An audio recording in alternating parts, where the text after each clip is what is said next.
One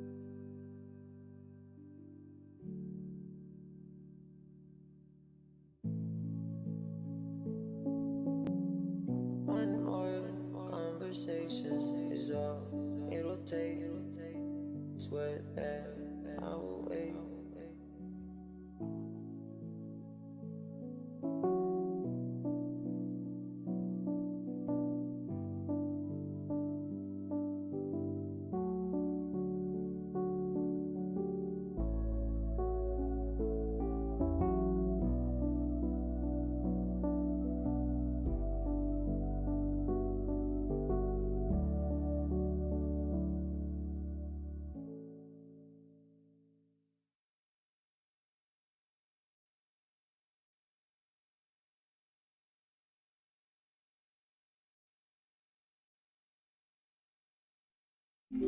Warning, this podcast discusses conspiracy theories and critiques the pharmaceutical industry.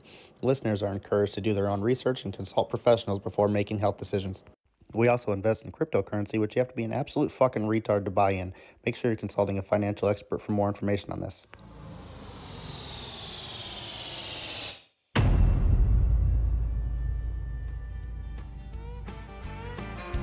Welcome to the Higher Value Show with Cashman and Randall Brad. Let's go. Let's smoke some weed. Fuck a ghost. Learn some things. Deep Prince and Intellect State are on wing. We're here to open up your mind. The cue the truth that you will find. So light it up and join the crew. We're here for you. Lil Plain Bill, Lil Peconi, Kathy told you. It's all here. Maybe I'm here finally. Maybe I just haven't been here. All of us. Yo, what's up, guys? Welcome to another episode of Higher Values. I'm your host, Cashman, and today we've got a banger on our hands. But first, let's get Rando Brad up here and T Prince, and I believe we've got a special guest along with us. Who do we got today, Tony? Meta Jane is joining us. She's one of my favorite people on X. She has a brilliant mind. She's a fantastic writer, and she knows a lot about a lot of things. So, what is it? E3? There she is. Oh, sorry. I was literally just getting up for a second, and then I'm here. You're fine. You can do what you need to do. Welcome, Maida. Hello. Welcome. Is it Maida? Yes, Maida. Maida. Maida. Yeah. Okay. It's spelled like meta, which makes people think it's like She's not a really my her Facebook name, fan. but That's it's just my name is Maida. Well, welcome to the show. It's nice to have you on. Well, thanks for having me. Thanks for inviting me, T Prince. And just I'm super excited. I know you've been writing a lot about the meteor. oh, 3i Atlas. Yes. Yeah. I was hoping we can talk about that tonight. Oh, I'd love to. Yeah, well, the high-rise images just came out today. After saw waiting that. like a month and a half, we got like a blurry smudge and a message about the about the camera wobbling during like they acknowledge that it's smudged. Like the camera wobbled, and then it's the NASA didn't acknowledge any of the 12 anomalies that like the Ari Rose guy is talking about. There's just a lot of weird stuff about the thing. I think it's a natural object, but I think it's like way cooler than a comet. I don't know. It's just really interesting. No, it's highly unusual for sure. So, what do you think it is? Like, seriously, it's not alien, you don't think? That whole thing about it not following normal standards and not breaking apart and all that. So, what are your theories? Mhm. So, Color I'm changes. not actually going to say I don't know if it's alien or not. I'm just not going to be the first one to be like, oh, it definitely is. I'll say it. I'll be the first one. It's alien. How would I know? It's But I'll alien. say it's weird. I'll be the first to raise my hand and be like, yeah, I've been following it since I've been following it since July, since it was.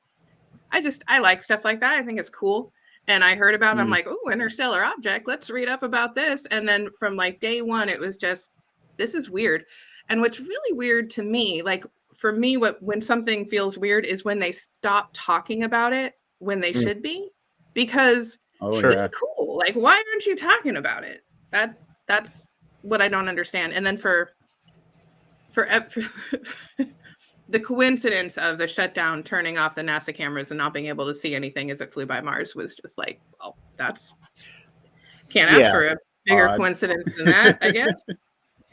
And everybody basically, you know, being in line with just, well, no, it's because of the healthcare. That's all it's about. But yeah, no, I'm personally, I think it is aliens. I don't want to be conspiracy theorists, you know, on top of Tony over there, but I don't know. I just want to believe so dang bad. That's my only problem with this thing is I'm waiting for them to come down. The truth is out there. Thing, but what I kind of, and this was just like, this is like my craziest thought is like, it's not like it's a spaceship with aliens sitting on it, like flying through, but it's like something we would send to like check things out. And it's like their Voyager. You know, it's like a probe, or not a probe. Like that sounds really, but like it might not even be looking for us. It might just be like, that's an interesting solar system. We should fly one of our long range like thingies over there to see what's going on. You know, and it's disguised as, not even disguised, just it's like, it looks like something natural, so nobody gets freaked out by it. Sure, that makes sense. I mean, it could very easily be some alien version of our Voyager probe, same type of thing. Maybe the colors and the weird colors and the weird wobble and the way that its tail points at the sun instead of away from the sun. All these different things could be communication. We don't know. Investigator, do you have an image or and like traveling along the planetary plane along with us for as long as it is honestly in and of itself some of the craziest. That's crazy. Like the chances of that are insane. Right. Is it coming in? So everything. Well, I think that it's insane to think that as big as just our universe is, to think that we're it. Like this tiny spit of sand is it. We're the only living beings. It can't be. There has to be more out there. Literally. Well, definitely. I agree with that. 100%. So, I mean, Brad, you asked if there's an image. They're all really bad images. But this one here, pretty accurate. That's a real image. These are sort of made up. There's a couple of YouTube, like they're amateur astronomers who are just looking at it with like their, really great telescopes, but you can buy them, like just in their backyard looking up. And they show, like, I like watching their stuff because they're showing this one guy named Ray's, I think it's Ray's Astrophotography is the name of the guy. And he will show Blueberry how he like gets his images. And I don't know, he's gotten better ones than I've seen from like, I mean, there's a few from the like really high end telescopes that are cool, but I'm like, I like watching this guy. He's like in it. He's like showing you his time-lapse photography and showing you like how he gets all of his images and how he like does the whole, like sometimes he's playing, sometimes he explains it all. And you watch Gobbles, by the way, y'all. That's Gobbles. Blueberry poop pancake lady is Gobbles. Oh, she changed her name. What's his name, Mita? The YouTuber. His name, I believe it's Ray's Astrophotography. I think is what he calls it. But there's another one that it also has astrophotography in the name.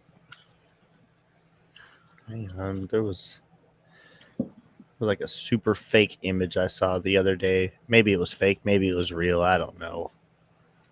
Let's see if I can pull this thing up. Half the things you click on YouTube show nothing even close to, like, all the real images are pretty much a blob in the sky. It's like we don't have much better than that. Oh, of course, but that's why I like the hysteria ones. You know, What's up, Frenchie? So let's see if I can find this. Prince I is don't the know. goat. Thank you, Frenchie. I did see almost one. Blueberry Again, poop pancakes. Maybe it was an AI. Here it is. Let me see if I can pull this one up. Investigator. I'm pretty sure this was an AI rendition. I don't want to go through the whole thing. Oh yeah. About the scale of what we're looking at here, because again, I have no idea. Right? This again probably some AI junk here making that, but that's where like when I'm seeing this thing on the images that they're showing us from NASA, I'm always, you know, they got those Photoshop artists. What are they doing? Why can't I get a good image of this right here? Why are y'all blurring me out? So that's when I see like these images here. I don't know how real they are or fake they are, you know, but it does just make my mind just continue to wander. I mean, heck, I still think the moon isn't even really real. I think that thing's hollow and was an alien spaceship too. But you know, that's a different discussion. Well, that's a different. There's more anomalies with the moon, and you could talk about them. It's a very interesting discussion as well, though. Yeah.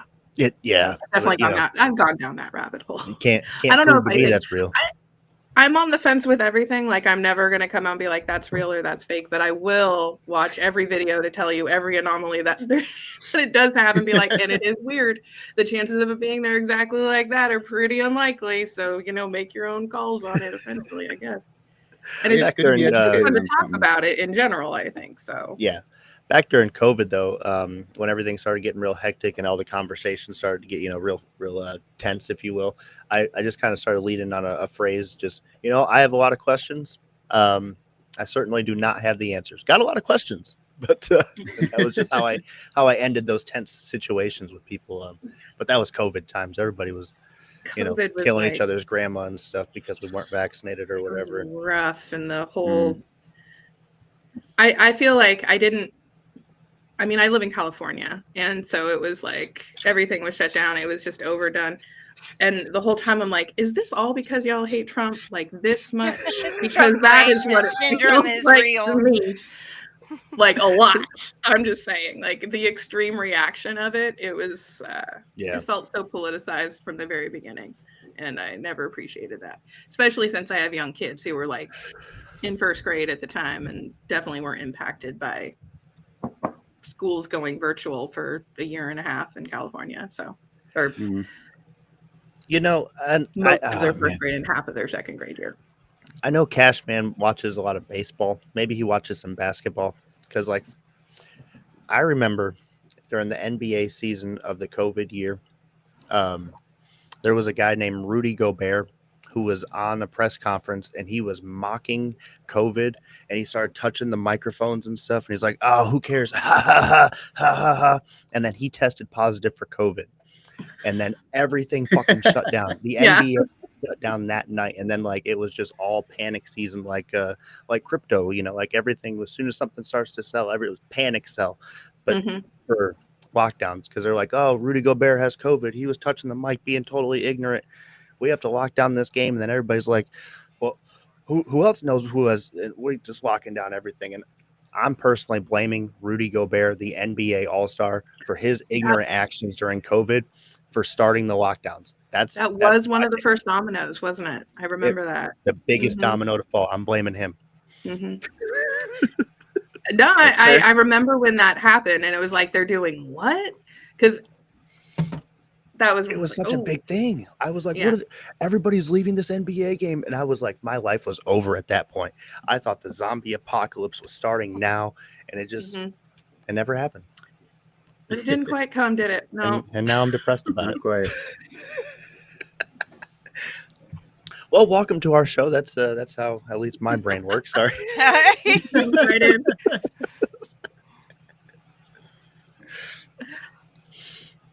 Oh man. So, I know the guys were intrigued about your family history. Would you like to talk about that? Well, sure. Well, what's funny is that I'm finally just now at a point where I am, you say, you know, I write a lot and I touch on it a little bit on X, but being even open, like I have talked about it on X, I have written about it on my Substack, and it is sort of what I'm like, the full big body of my work that I'm slowly organizing, blah, blah, blah, whatever. It's all in there. So I don't mind talking about it. It's just sort of like, what do you want to know? I guess, you know. I mean, we could segue from COVID to it. It's what shut it down. Like, so from a very personal standpoint, like it was a struggling business going in and it did not make it out. And we didn't really, it was, you know, it was it was shut down for well over a year. So, and we didn't qualify for the things that kept businesses floating. So after 51 years, that's what killed it. After everything that tried to, because a lot of things really did try to, COVID's what killed it. So. Oh, wow. There's a segue. That's a shame. I think there was a lot of people that happened to, unfortunately. Yeah. A lot of small businesses didn't make it, which I think was part of the intention. It's definitely one of the consequences, and it was an obvious consequence going into it with how long they kept things closed. Yeah, no, definitely not the only business that it happened to. So. Walmart probably loved it. All the big guys did. All the big guys stayed open.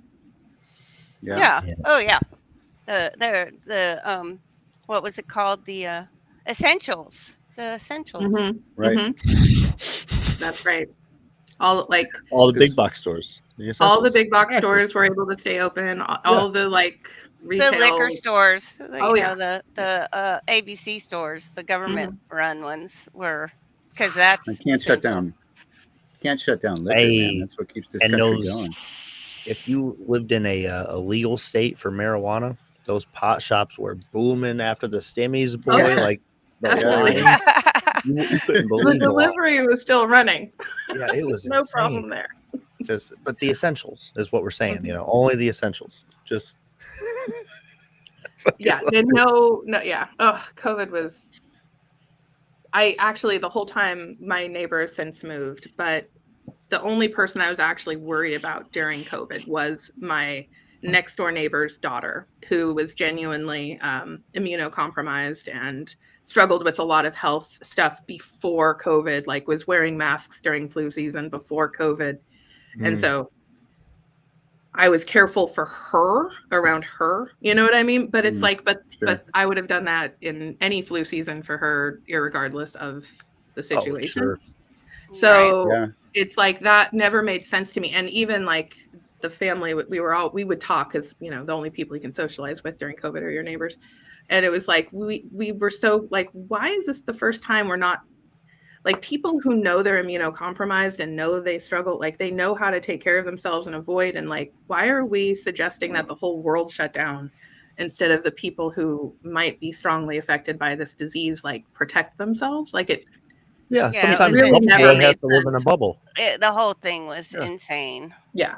Which is why I was like, I think they just really hate Donald Trump this much that they're willing to like shut it all down. Shut the whole thing down and just sabotage it.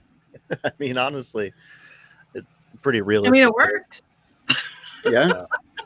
It did and work. For, until 4 years later, and then he came back, and it's a great story, though. I mean, living it's a little rocky, but it astounds me on the daily how serious Trump derangement syndrome has gotten. Like, it's an actual problem. Like, it started out as a joke, but there are seriously dangerous people that have a serious mental problem. There's some. I think that term is so broadly overused that it's lost its own strength and meaning. So, but it is a real thing, and I speak as someone who had it and recovered from it, and currently has family members still afflicted with it. Like, because again, California, so like nobody likes him, right? But there's people who have it worse, and those people, like, I worry about them.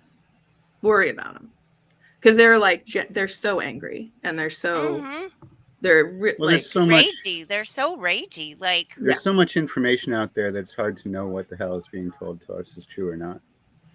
Oh, and they're like super tapped into the other fountain of information. Like there's a million like fountains. Well, and like if I talk to my grandfather who watches Newsmax 24/7, I think he's nuts. He's totally sucked into it, and there's no way I could possibly convince him without him going insane that some of the shit that the administration is doing is maybe not for the betterment of the nation, but for the betterment of like his son who's made trillions off of crypto, or billions. I'm sorry, billions. he said, "Happy birthday, Flipper." Happy birthday out there. Happy birthday, brother. Happy birthday, Flipper. Happy birthday, Flipper. Happy birthday, man. We love you. Thanks for tuning in for from joining Africa. us. Oh, what the heck was? What were we just saying right a second ago? Jesus Christ! Have I smoked that much weed already? Jesus. I don't think so. You're welcome. Not yet. Thanks for showing up. What was we just saying for real though? I am. Politics, man. We're talking about Trump and We're how talking some about people politics. think. Talking about Trump, but then And how it's not as simple as it's like if you need to drink from multiple streams at this point. That sounded weird. Anyway, but oh man, I don't even trust any of the streams that are out there now. I mean, man, to be honest, I hit that wall myself really recently too. I think where I'm just like, oh, don't trust anyone. I mean, it gets really tough. I trust myself. That's it. I think everybody gets tied up in their philosophical, ethical stances, you know, and it's hard to change. It's hard to seek reasoning with other people, and we all want to, you know, make sure that our voices are heard. But who wants to hear anybody else's fucking voice? Certainly not me. So you know, when somebody tries to, you know, convince me that, you know, I'm wrong, first off, my ego's like, fuck you, bro. Right? Yeah, right. And if I can block them, and if I can report them for having a differing opinion, I'm going to, especially if it attacks my fucking stance. Get out of here. So I think that's part of the problem, you know, people like me. But that's actually what up, Flipper? Probably Happy more birthday. honest than most people are, though. So hey, you're like 90 million steps ahead of like, you know, at least I can look in the mirror and say, like, look, you're part of the problem. You know, like same with driver's education. You know, I can honestly say if driver's education was put in high schools, assholes like me would not be on the road, and that's a fucking problem. And if I have to be the reason why we get driver's ed back in high school and tax dollars go to something, you know, actually productive in this society again, let me be the fucking reason why we should do this again. 1 second. I'm gonna go ahead. I was thinking about that the other day. Like, man, I am a reckless fucking driver, and ain't nobody and checking you me on this. refuse to wear your seatbelt. Right. And if I had any sort of driver's education, you know, and not just some asshole giving me a ticket telling me I'm wrong, I'm a bad guy, don't you think this would have, you know, possibly bettered out for society if somebody would have properly educated me on how to do things instead of being like, hey, you're a You piece didn't of have shit? driver's ed in high school? No, Oh. Tony, I didn't. We did. I graduated in 2008 when they said, you ain't going to get no fucking skills in school. You ain't going to learn how to do your taxes. You're going to learn some history. You're going to learn some bullshit Well, math, you're going to and then learn you're the gonna go work a history they factory want you job. to learn, not actually maybe real That's history, right. but And then I said, I don't want to work a factory job. And then some army recruiter and said, oh, word, we got the job for you, boy. And that's all she wrote. That's my serious. I learned how driver's to- ed was taking my dad to buy beer. Nice. Go Scrappy. I actually, I got my driver's license when I was in the army, which was fucking outstanding. I probably was the only person who didn't have a driver's license, which was so weird, but I don't know. I got my driver's license didn't- 3 days after I turned 16. I had my appointment set. I But had I mine also- when I had my Cinderella license when I was 15. Same. But I was already working. I already had a job. I was a bus girl at a country club before I got my driver's license. I had my English teacher was actually, she moonlighted there, and they scheduled us together, and she gave me a ride to and from work. And I started working when I was 14. Nice. Nice.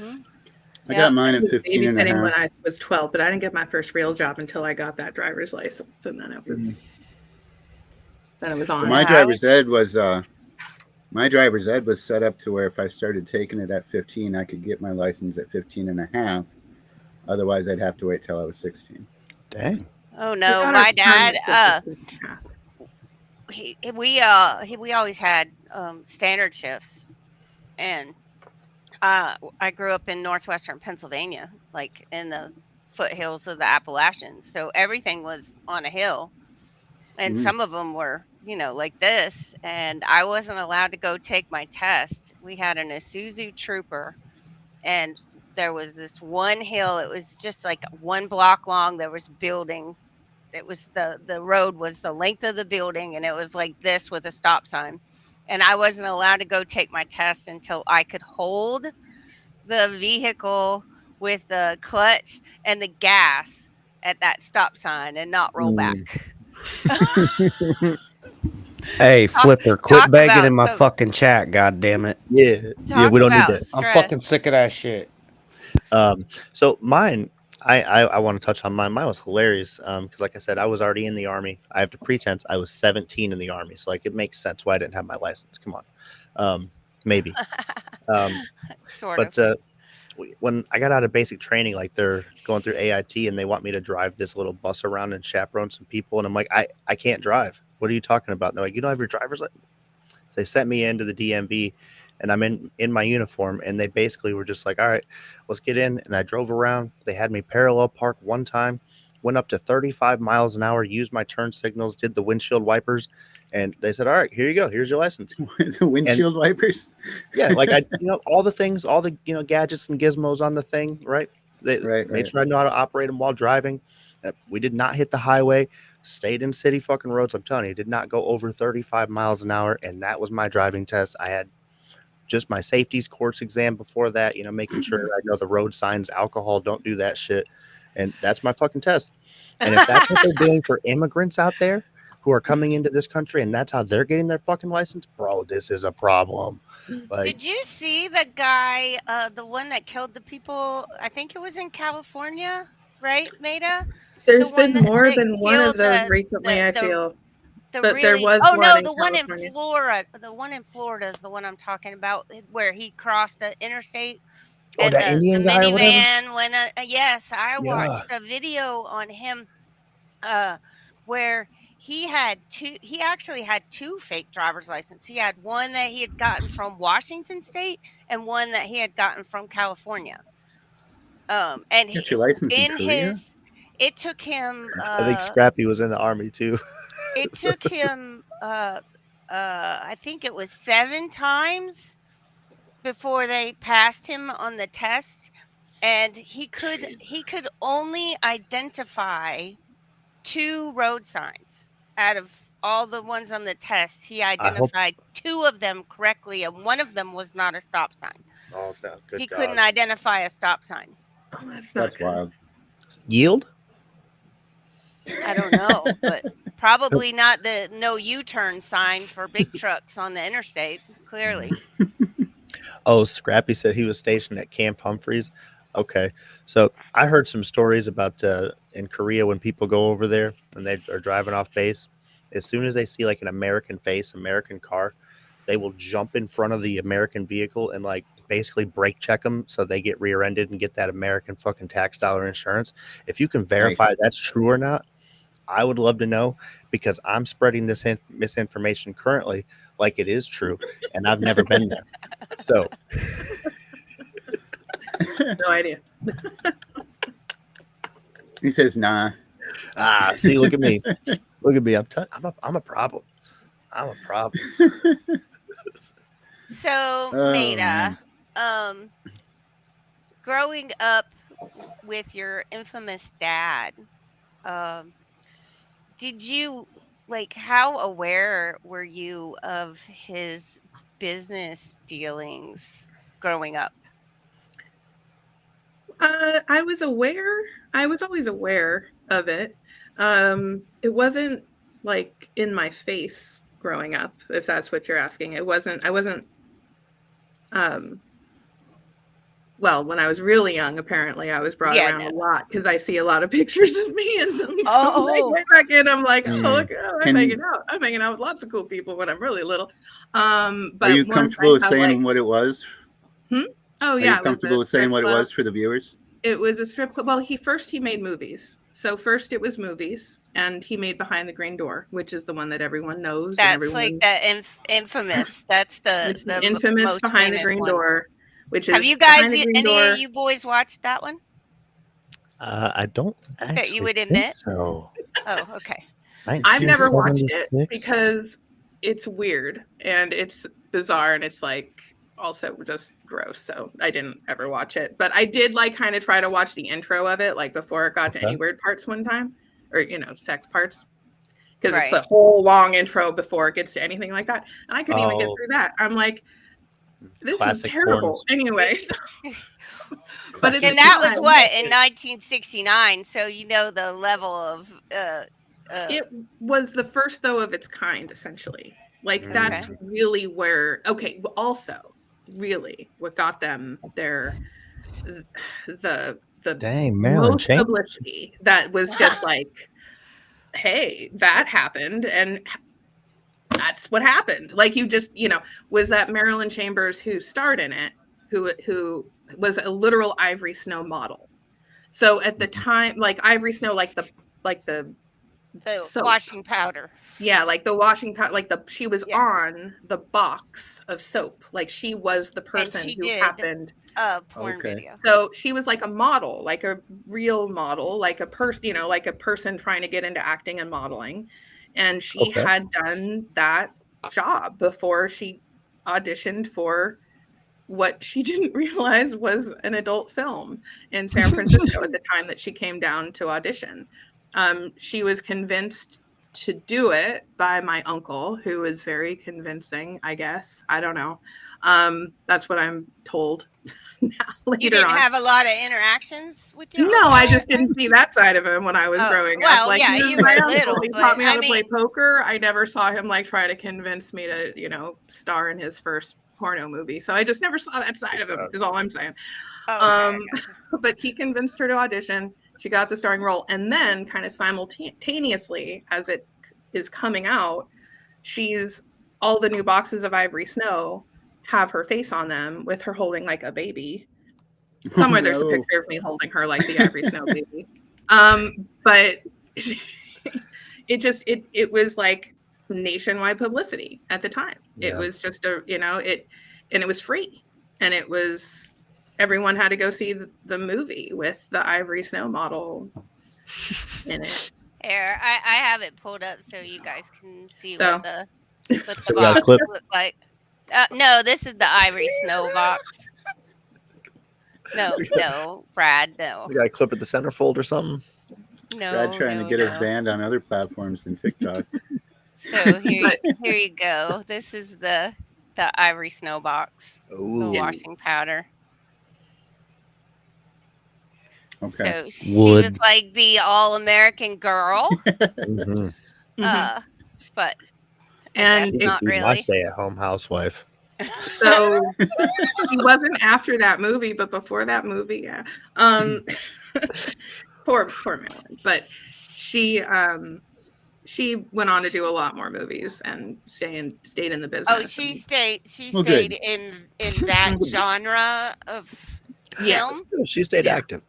Yeah. So she decided it was lucrative, I guess. It was for her, yeah. At what point did they take her off the box of Ivory Snow? Did they find out? Pretty quick, yeah. Pretty quick. My understanding is pretty quick. But, it's the 70s, so not as quick as they would have liked. They still all got printed. They were still all on the shelf. You know what I mean? I don't know how quick, but pretty quick. Imagine Bill and Dave talking about, I'd like to cover her with my Ivory Snow. I'm sure there was a lot of that. Well, my dad was the original troll before there was an internet. He was trolling people on his marquee. That was the other thing he was doing. So he wasn't just he was making movies. He was filing First Amendment. All this is all before I was born, and when I was really young, there was a lot of legal battles that have impacted our First Amendment. What do you call it? case law, like our understanding, our precedent, like our definitions of how these things all work. He's not like the first. It was during the 70s. There was a lot of case law that's why everyone's like First Amendment's tied to porn. Like I could explain exactly why. I could tell you, I could break that down. And he was a lot of those groundbreaking lawsuits in involved that my dad. Not a lot, but a interesting. handful of them. So your dad was groundbreaking in all of the rights, the amendment rights. Yep. Yeah. Well, because they try to shut him down like a million times. Dianne Feinstein personally tried to shut him down a lot. At one point, he had her personal home number on the marquee. It said for Showtime's call Dianne, or for Showtime's call Mayor Feinstein, and then it was her actual home number. That was funny. So the actual her memoir. Apparently. The actual location, was it like a cabaret or a so when they were making the movies, okay, so this is just my understanding because I obviously didn't I didn't see this part happen. I was just told about it, but it belonged to a family who kind of owned a lot of property in San Francisco, and they took a liking to my dad. She took a liking to my dad. It was sort of an older woman, and she didn't really.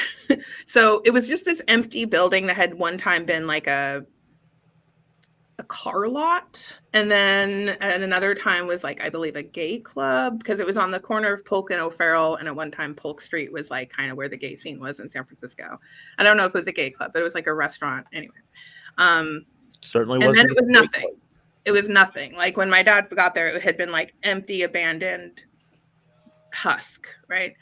And they were filming movies, and they built out what it became. By the time I got there, it was the strip club, and it was like, it's hard to explain what it was like inside. It was built by this guy named Jack Harvey, who's great. I love Jack Harvey's, and anything my dad imagined he would build. So nothing was built to code, no codes, no, nothing. It was like there was a hydraulic lift in the basement for one of the stages that like went up and down. Like the big stage, there was no strip club like it because it was completely impractical. Everything was impractical. There were shows that were so impractical they had to go like water shows that were way before my time. Like it was always about like what's the most outlandish, weird, wacky thing we could possibly do, and then do that even bigger, and so I understand that's what the 60s and 70s were for a lot of people. It was 70s were, but my dad life. kept carrying it into the 80s, and then it all blew up by the 90s. And that's kind of where I started remembering things, was when the party kind of ended, to be perfectly honest. But I've heard so many stories about the great parties. And when did the breakdown happen between your dad and your uncle? Was it a slow process, or did it happen quickly? So I have two perspectives of this. I have my own personal one from like being a kid and watching kind of what happened. And I did see their relationship because for a while they lived together on the weekends. Like when my parents got divorced, my dad and my uncle bought this house together, and we all went out there on the weekends and like were complete hellions and wreaked havoc all over the place. Very few. We really were like feral children out on the out there. But the not getting along had to do with the theater. It had to do with my uncle's drug and alcohol addiction. He got going. He was always party arty. That was always his thing. But he developed a really bad problem. Around the time Hunter S. Thompson came to the theater, actually, and I blame that makes Hunter sense. S. Thompson for my uncle's extreme drug addiction, if I'm going to be real about it. But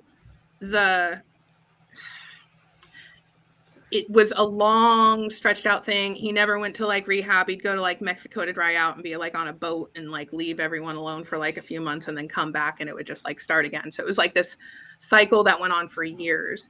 On my 12th birthday, sorry, I write about all this stuff. So this is all like actually like this is fresh. This is not like I don't, I'm like, oh yeah, I can tell you some points here. No, it's great. On my 12th birthday, no, 12th or 13th, one of those birthdays. my dad, they had sold that house in Moraga. My dad bought a house in San Francisco. It was right by the beach. It was about 2 blocks up from Ocean Beach on 47th Avenue. So you could walk down, like, but it was my birthday party, and there was all my cousins there, but all of like the little guys, like my little brothers and the little boy cousins, like there's 10 kids all together. There's older ones, younger ones. I had friends coming over. So my dad and my uncle took all of the younger kids down to the beach, and they were actually boogie boarding, and they actually got in the water, and then like the riptide, it was a very dramatic day, and everyone almost died. And they had to call the search and rescue team, and the firefighters had to come and get everyone out of the water. And there's actually a whole long story about that, because I ended up funding the search and rescue team, which is like one of the few things I'm actually really proud about. But but like we all got the phone calls. They all like come in, and everyone got out of the water except for my Uncle Art was really hurting. Like he got hypothermia. He had to go to the hospital. Like his health, because he was like drinking and doing so many drugs, like he couldn't, the cold water, like it was like, it did a number on him. He almost died that day. And he was dead within a year from that day. So, and I'm not trying to say it was like, what I guess I'm trying to say is like, it was a long decline with him, and it had a lot to do with drugs and alcohol. And after that happened, instead of trying to like heal and get better, it's like everything really fell off a cliff with it. He started having like mental breakdowns and taking them into the theater, which is when everyone at the theater started getting afraid of him. He was bringing guns. He was holding them he was making violent threats on managers who had been there for years. Things were getting out of hand. The senior managers had been like friends with my dad and uncle since they were in middle school. And so, you were working there at that time, right? You worked at that time. That was like 91. In 91. Oh, okay. I was like 12, 13. Oh, like, okay. Like that. But you did going eventually, later on. I ran the place for 10 years. But that was in like after my father passed away in 2007. Okay. But at this time, it was the senior managers were all like, Jim, you need to do something about Art. And Art was making phone calls. He threatened my stepmom with some violence. Anyway, so when my dad went over there that night, he took his gun with him, which was the biggest mistake he made. And he took it thinking he needed to defend himself. And he mistook something in my uncle's hand, which turned out to be a beer bottle, for something else. And and this is like one of those things where it's like, I think about this a lot because it was such this like pivotal moment in my family. Like before that moment, they were very, very close. We were all very, very close. And then after that moment, we were not. And the only reason my dad shot him one time, and it was like upper shoulder shot, and it ricocheted off of like a bone, and it nicked the artery, and he died. And it's one of those things where it's like, that's actually why my father was convicted of manslaughter, because it wasn't what he meant to do, even though it was an accident, basically. Yeah. So it wasn't premeditated in the sense of like, I'm going over there and I'm doing this. He was actually there with someone else that we don't talk about who, because it's a family member that's been protected for literally decades now. And it was intended to get him to finally go into like rehab, because it was. So it's basically an intervention because he was spinning out. Pretty much gone horribly, horribly wrong. Yeah. So. Wow. And then you went through the trials, and then there was lawsuits too, right? I don't know which lawsuit. There was probably something between my cousins and stuff at some point, but not that I'm fully aware of. But there was a trial that went on. Well, there's like it happened when, oh gosh, how old was I when the trial happened? We moved to Benicia, and the trial happened my 8th grade year. So my mom basically moved us to a new town to kind of just get away from the I'm sure that was the top story, right? Well, it was everybody on the knew who they news were. and everyone knew, and it was uncomfortable. So we moved not like super far away, but to a new town and just got a fresh start. And I didn't tell anyone who my dad was. Just didn't tell him. I didn't tell anyone that when I moved to Benicia. Hard enough being a teenager.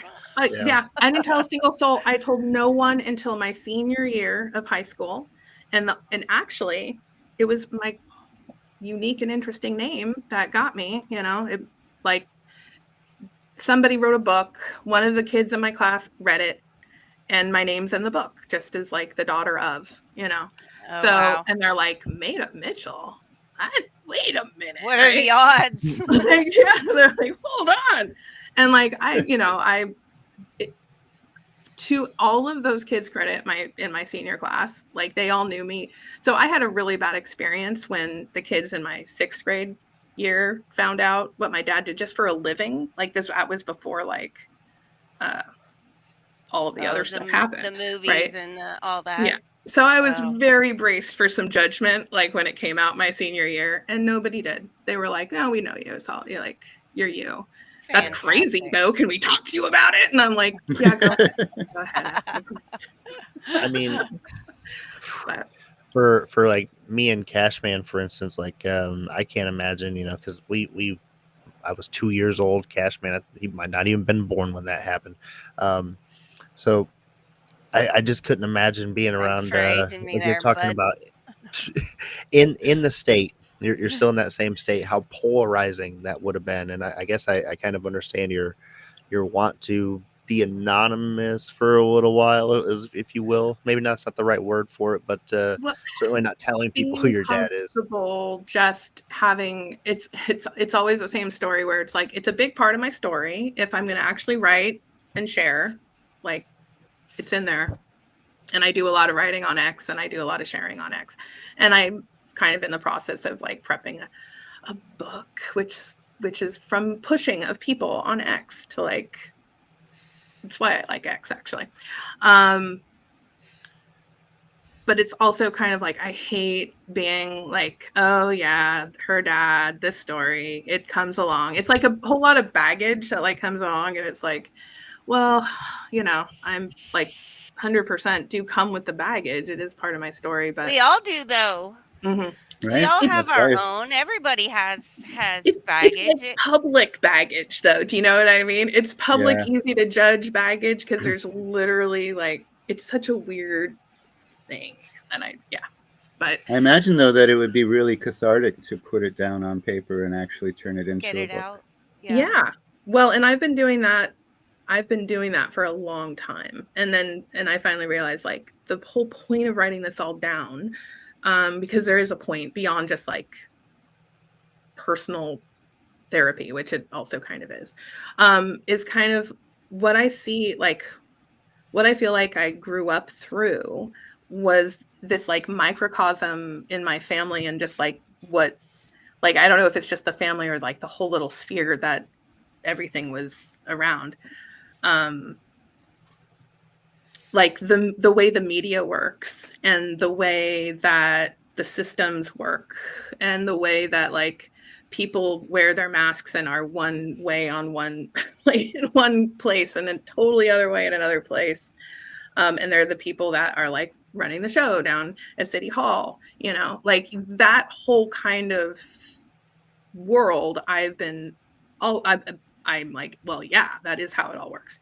And I'm seeing it on, like, I'm seeing all of the same patterns and like things happening on the bigger stage too. And some people see it, like you have these, you're talking about it, but a lot of people don't understand what they're like seeing and don't know how to process it and don't know how to like realize that it's like, I don't know how to explain it without like. They don't see the behind the curtain. Like once you can see past it and see the manipulations and things, your whole worldview changes. And I think there's still a huge number of people like my uncle, who's a brilliant man, but he can't see past what mainstream media tells him. Yep. Because that manipulation is integrated into the way his brain fires, and I don't think he'll ever see what's behind the curtain. I Well, and agree. we were all raised to trust the media by our parents. We were raised to trust the media, growing up on Walter Cronkite and some of the names like that, you know. And for 100 years now, we've been supposed to trust the media. And for But you should never have now, ever trusted the media. And I mean that as someone who like actually was a communication major, because I wanted to be a journalist after and they teach you how they operate. Like, sure, it's all intentional. Like, they know what they're doing. Well, yeah, the rabbit hole that I went down, you know, my Lookout Mountain and Laurel Canyon and counterculture, and all of it was one giant manipulation. And you know, they used Marilyn Monroe had high classified clearance to go to Lookout Mountain, like. Right. So I mean, there's a reason that 10 corporations control 95% of the media right now. Mm-hmm. We talked about that a couple weeks ago.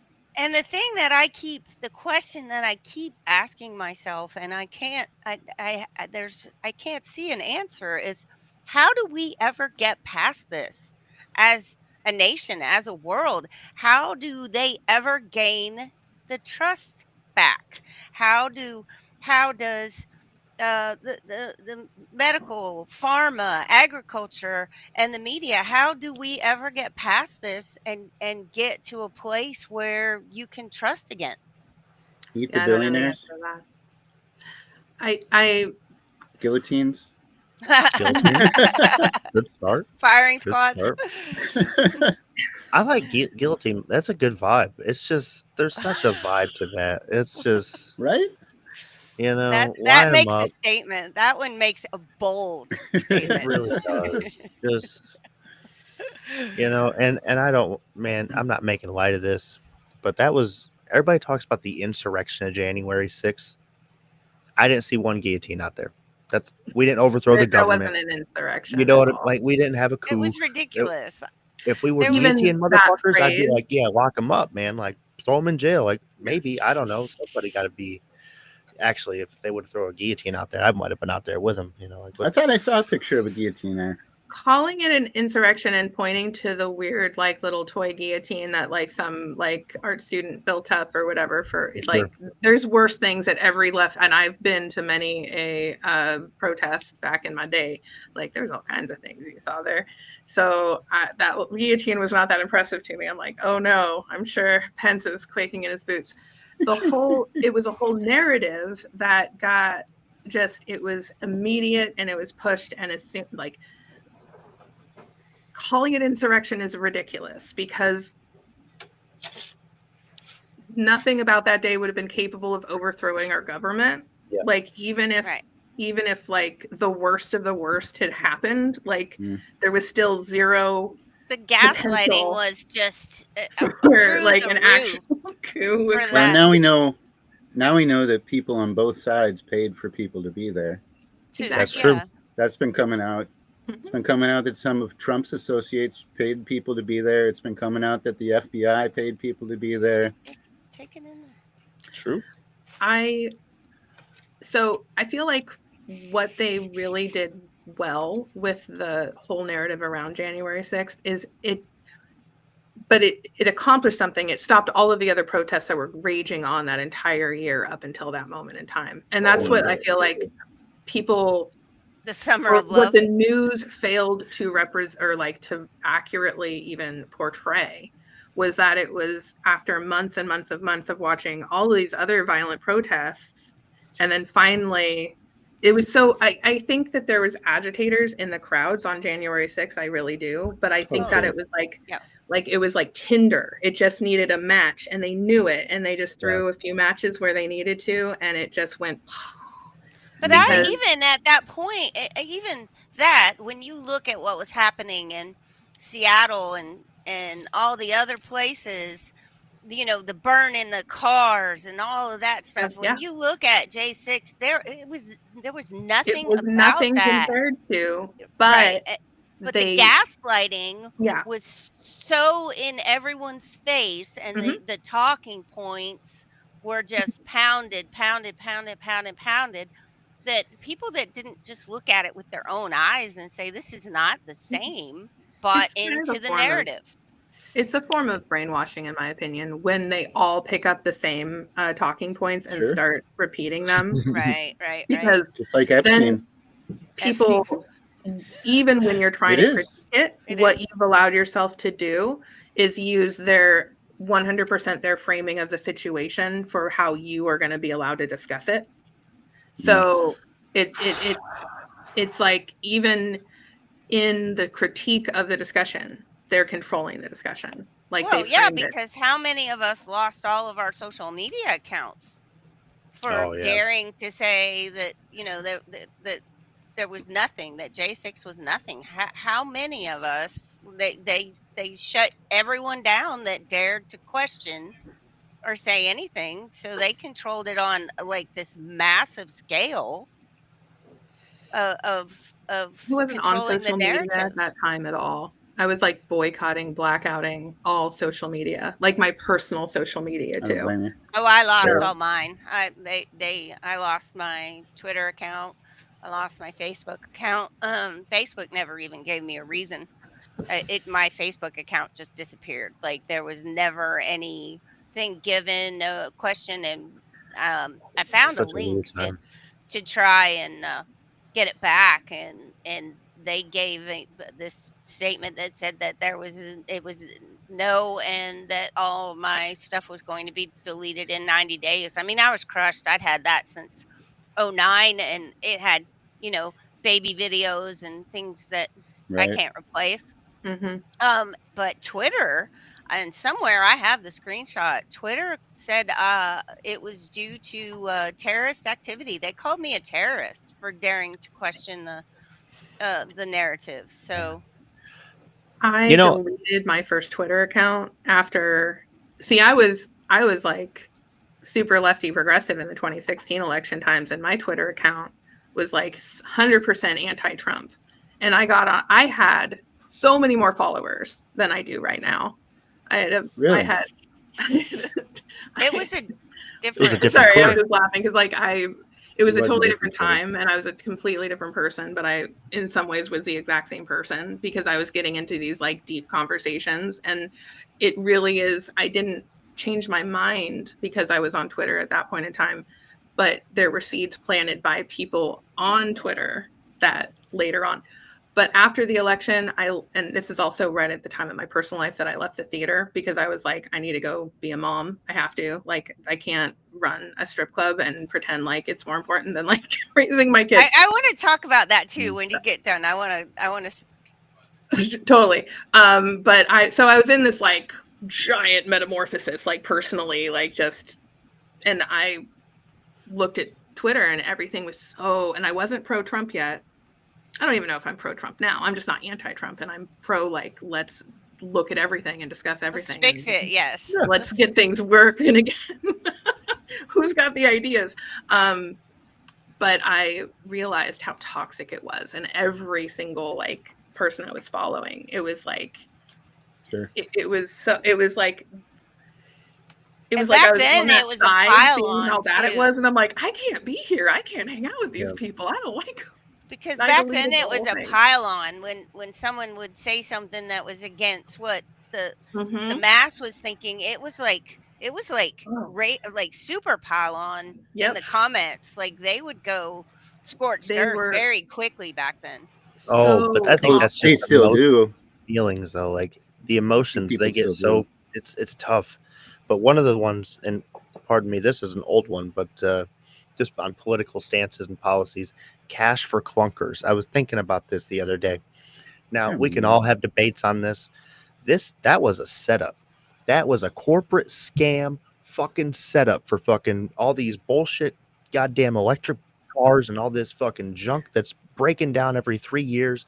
They wanted us to get rid of our wonderful, easy to maintain Ford fucking Rangers and scrap them for these pieces of shit that fucking break down every 3 years. These Honda Accords, Honda Civics, these fucking new Jeeps, these new Chevys. I don't care what you're driving. If it's new, it's fucking garbage. And that all came down to cash for clunkers. I'm not calling this a Democratic issue or a Republican issue. That was a corporate America motherfucking thing. And they fucked us all over through that.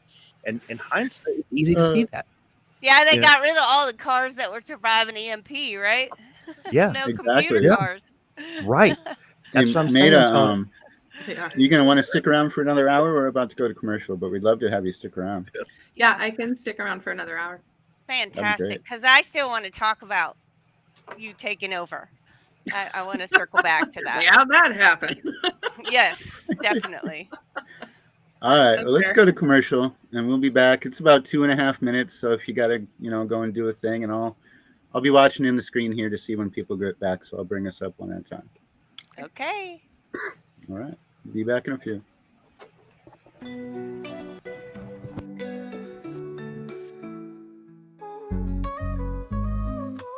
Toasting to the highs with every sweet drink. Hot knives that alchemists watch the world blink. Beverages so fine they lift you above. With THC, honey's a potion of love. Raise up your cup, let the good times flow. Hot knives got the secret, come on, let's go. Come on, let's go.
In the lab we're crafting, pulling weight, it's no lie. Headweight genetics, the best we supply. Those amazing flowers reach into the sky. Seeds so unique, they'll make you fly high. Quality genetics, it's all we embrace. Each strain's got a story, can't keep up the pace. Headweight genetics, we're changing the game. Flower and seeds, you'll remember the name.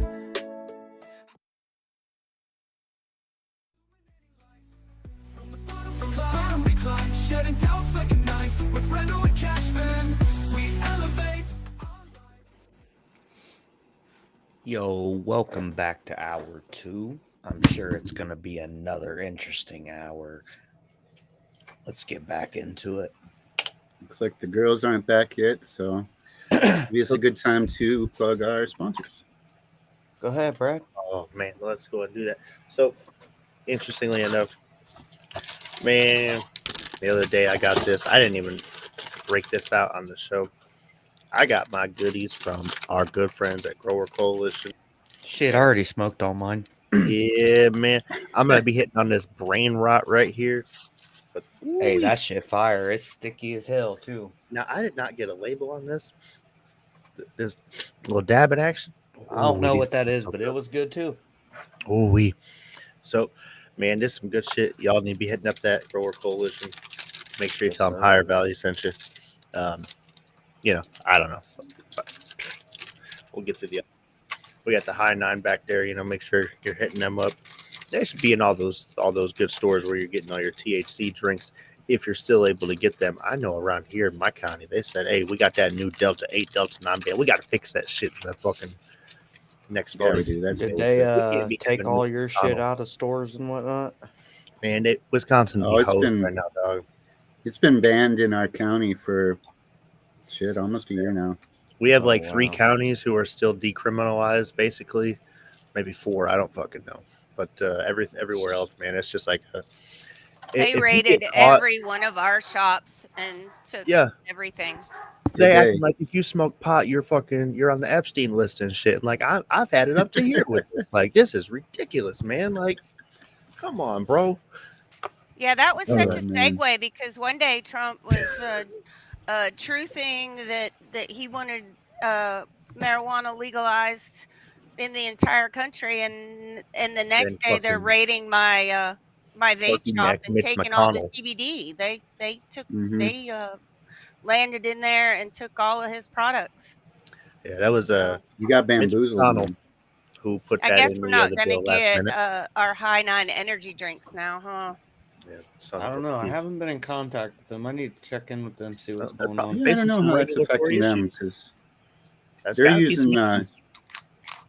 using real product in their stuff, so real hemp. Yeah, they might still be able to skate by. And that's it's the like the Delta, the fake stuff, right? The synthetic. Delta 8 and 10. They're not necessarily synthetic. It's sort of a misnomer. It's just a different way of processing the plant. Cashman will tell you a lot of times that's just an easy way for people to skirt the laws, though. Like real talk, it really is. You know, that's why we're dealing with all this, because a lot of people are shipping things under the hemp law that are not hemp, calling it THCA and stuff. Yeah, so they ruined it for everybody. Uh-huh. Yeah, pretty much temporarily for the time being, at least. I'm sure it's not going to stop the OGs. No. Yeah, pretty much. Oh, there you go, Scrappy. Don't get us started on THCA and THC. Yes, no, they're all the same thing, but no, not really. Yes. In short, yes. It's just better to stay out of that conversation. Before we get rolling, I want to not necessarily totally pivot, but we were talking about Elon Musk a little bit. We were talking about billionaires. We were talking about big corporate America. Investigator, like 20 minutes ago in the DMs, I sent you a little like 40-second YouTube I don't clip. pay attention to the DMs while we're streaming. I know, that's why I'm telling you, right? I'm watching pretending the podcast in my phone. You want me to pull this YouTube up? Is that what I you're would saying? appreciate it, yes, because Elon Musk was on Joe Rogan the other day. Again, Joe Rogan's a big fan of Elon Musk, vice versa. I like watching them two talk. Maybe they're going to say something important. And Elon did say something important. He's best friends with investigators, fucking idol, Peter Thiel. But this product demo will be unforgettable. Idol. Unforgettable. How so? Whether it's good or bad, it will be unforgettable. Can you say more? What do you mean? Well, my friend Peter Thiel, once reflected that the future was supposed to have flying cars, but we don't have flying cars. So you're going to be able to fly? Well, I think if Peter wants a flying car, he should be able to buy one. No. So are you actively considering making an electric flying car? Is this like a real thing? Well, we have to see in the demo. Yeah. So when you do this, like, okay, so we got flying cars. Honestly, first flying off, cars. I'm ready. According to Elon, in 20 years, we'll all be so rich we won't have to work because of his robot. Honestly, I watched the Jetsons growing up, and I really thought we'd be more advanced by now. I thought we'd have Rosie the robot doing the dishes, and I'd be flying my car to work. So yeah, thank goodness that corporate America's slowly taken over all of our money and closing down all the small businesses. AI is now running everybody's major institutions and platforms on social media, including TikTok. And if Peter Thiel wants a flying car, Elon Musk is going to dick ride him so hard he makes him a fucking flying car at the next goddamn event. And I'm here for it. Bro. Well, I honestly with Very the jealous. Starbucks thing, I seriously look for Starbucks to be putting AI in their stores to make the coffee, and It'd be a instead better, of way better. paying these kids this, Give it's me an Optimus insane. They're barista.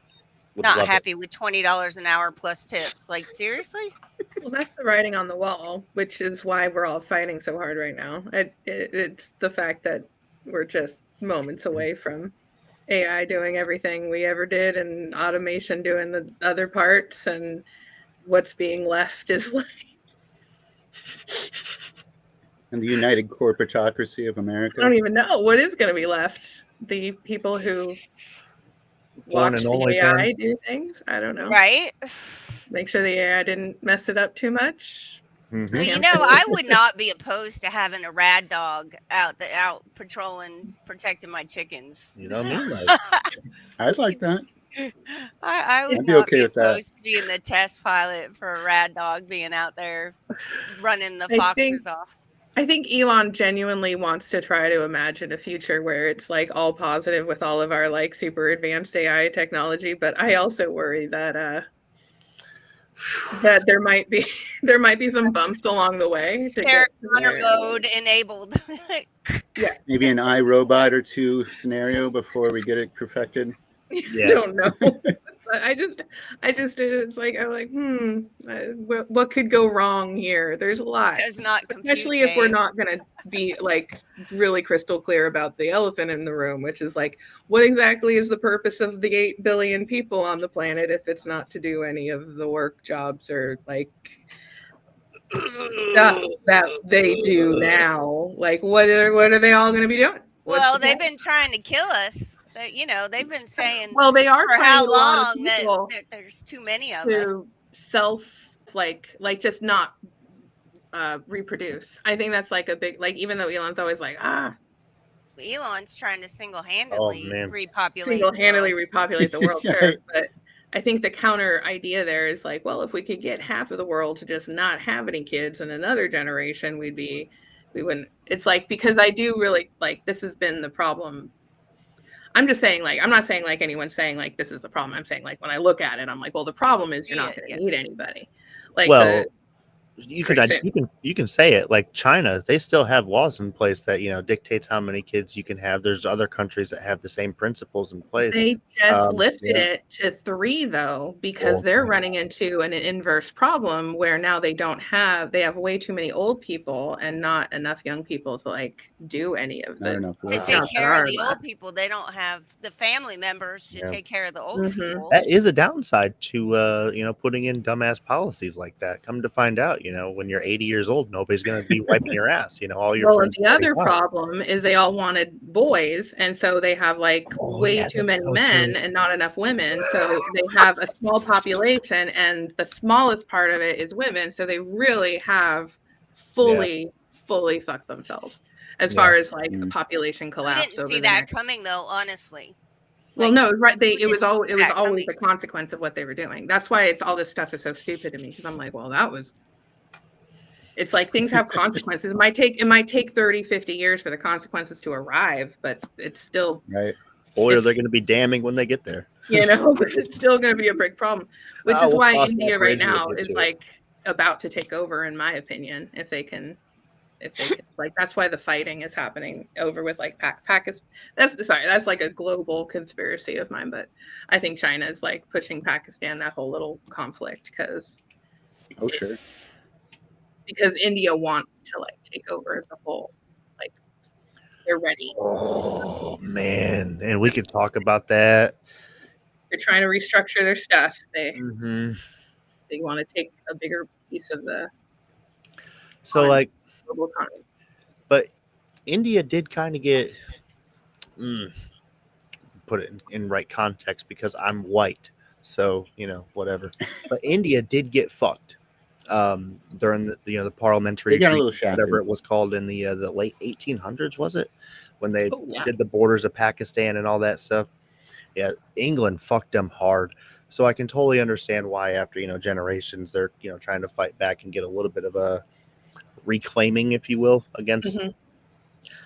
Well, apparently, and I'm not like super super in tune with over there. It's just like with the trade deals, I've been paying a little bit more attention, and I'm like, what is shifting over there? And part of it, I think, we'll see, because I do think that almost war that happened with India and Pakistan suddenly put a big, like, the trade negotiations seem to stall out with that. So I don't know.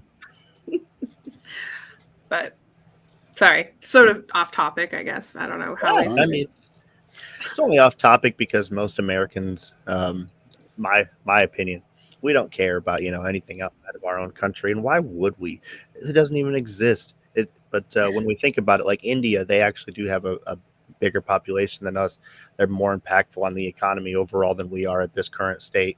They're developing more. They're coming over here and taking more of our jobs than illegal immigrants. If we really think about it, especially the meaningful jobs. I think they're the HB1 visa, like the biggest. They definitely are the Not biggest. to mention their pharmaceuticals. Like they're the biggest ivermectin supplier in the world. And I watched The Last of Us. That's exactly where they said the fucking zombies are going to come from. Right there, right in India. So like we should be talking about their level of how do I say it politely? Their level of pollution in India is astounding. Like what they put into their waterways and the toxic soup oceans is insane. Yep. Well, they don't care about tigers over there.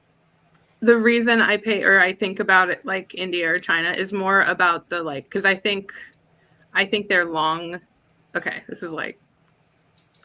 I think they're long-term thinkers as far as the government goes. They're like a lot older than us, and I think they have a different mindset just culturally than we do. And I think that if they were going, this is really for China way more than India, by the way, it's like if they were going to attack or try to take dominance, which they want, they would do it third, fourth, and fifth, generationally. So I think they're playing a really long game with messing with us. And I think I look at TikTok, I look at the algorithms they build there.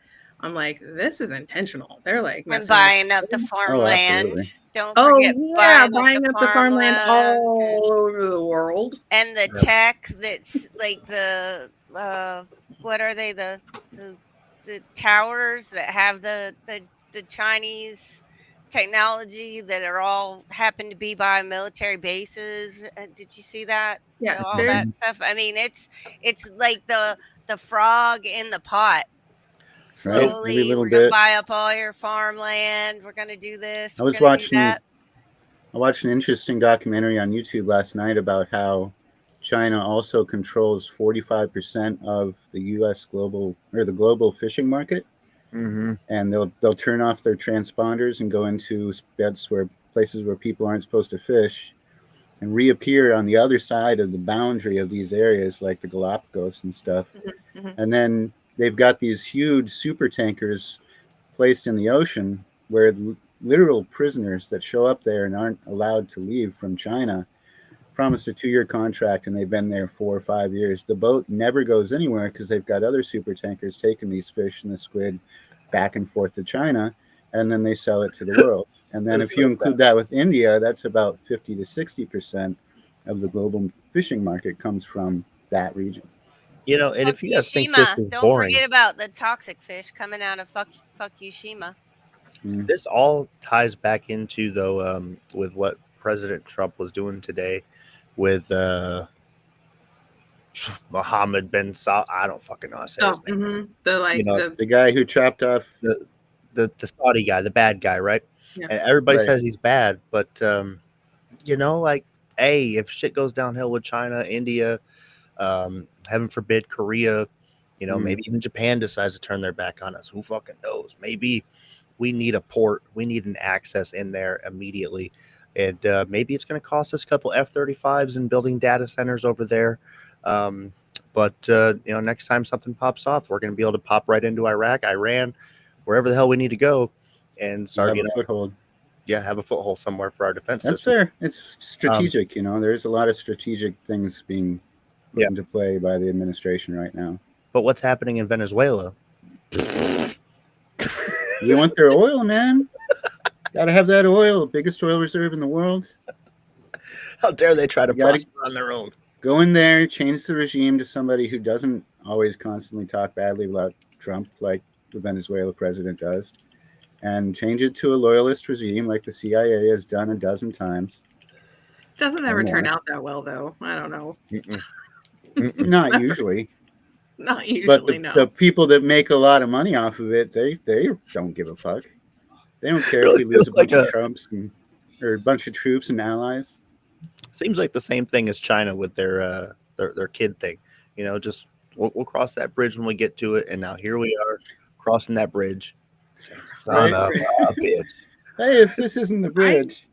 I think Trump has a vision for a future kind of economy, and I do think he thinks of these like this is like I hope he does. Anyway, I think a lot of what he's been doing has been this like big picture peace moving stuff, which is great and necessary, and you have to set it up before, but it's also like takes time, and right now we're getting a little bit takes time. It's growing pains because it's a long-term plan, not a. It is a long-term plan, and it is a fully like it's a multi-pillared plan where it's like people will argue about one pillar not working. It's like, well, you're right, because you're not taking into account like the two other pillars and the fact that they all work together, and that if one thing it's such is a double-edged not sword, there, though. none of it's going to work. And it ain't a double-edged. That's a double-edged sword because we're so damn close to where this could be the corporate states instead of the United States. And if Peter really, Thiel really close.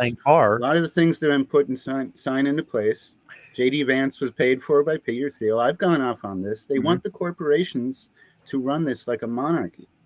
They've been doing this for 200 fucking years since they came over from across the ocean. All the rich people that came over, our founding fathers, this has been in play for the United States of America since we were founded, essentially, is to have the rich elites run this place. Those Puritan motherfuckers. but that's sort of who's been running it from the beginning. Right. Was and like that's the whole reason they wanted freedom. Like that's the whole reason they fought for freedom. Like the founding fathers freedom wanted the their founding fathers autonomy to they were rich though. Yeah. Well, They some were rich were people, some were farmers. and they've- Most were farmers at that point in time, actually.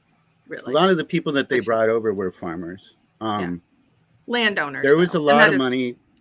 There was a lot of money even from that time frame putting in to keeping slavery, essentially, right? And then the other side abolished slavery. We learned that the Democrats wanted slaves, the Republicans didn't. Then there was a war about it. And now who are the slaves? It's us. We are the slaves to the rich people still. We're still slaves to rich people. You know, the interesting part about this, dude, in the 1800s, there was so many people that were getting sexually trafficked that weren't documented, and they were all typically slaves. And I swear to God, if the same thing just isn't happening now. Sorry, we can. Right.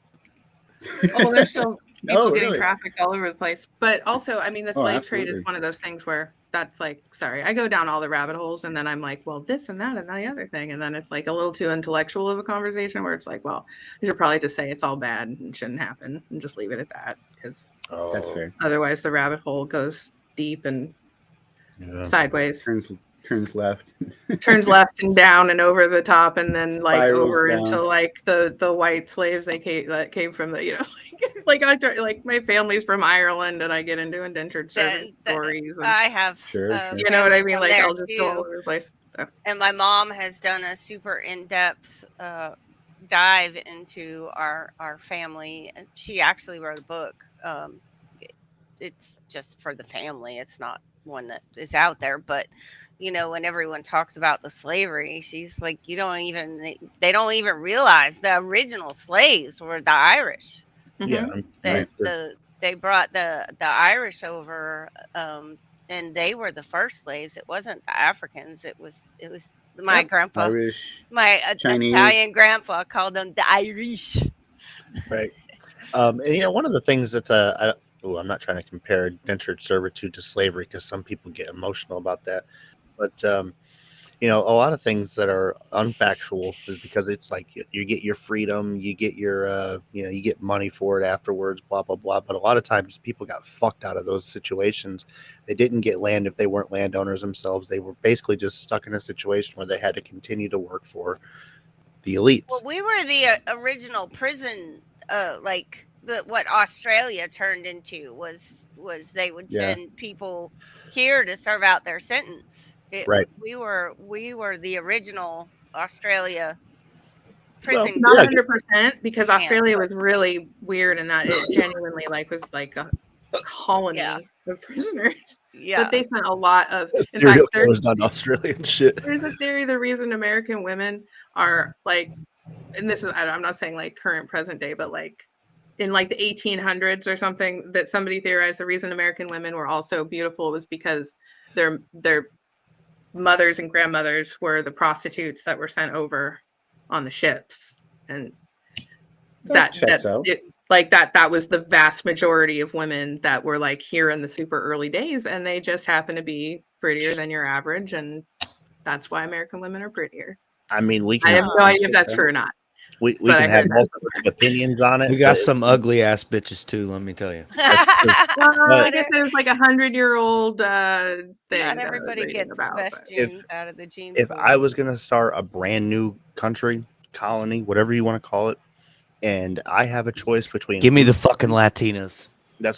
I got loose women, I got Latinas, you know, I got people that, you know, are all prudes and stuff. I want the loosies.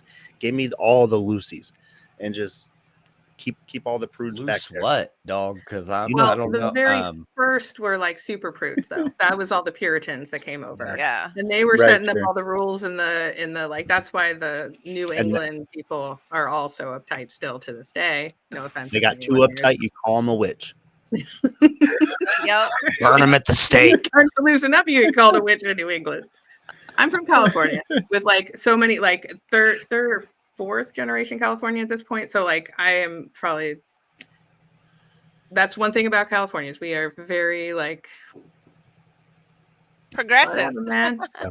You know, do your thing.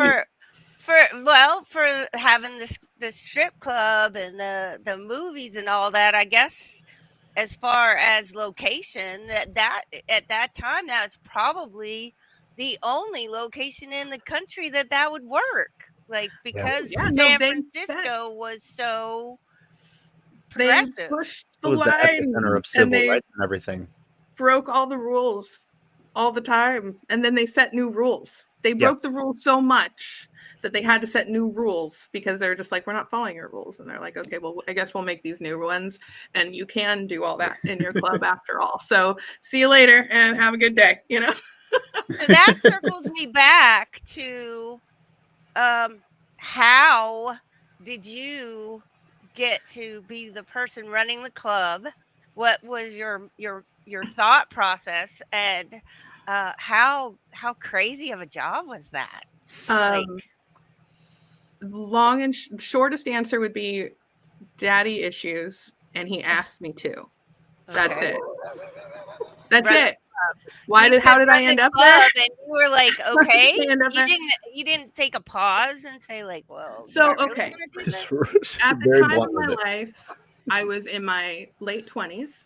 I was a loan processor. I didn't really like the job that much.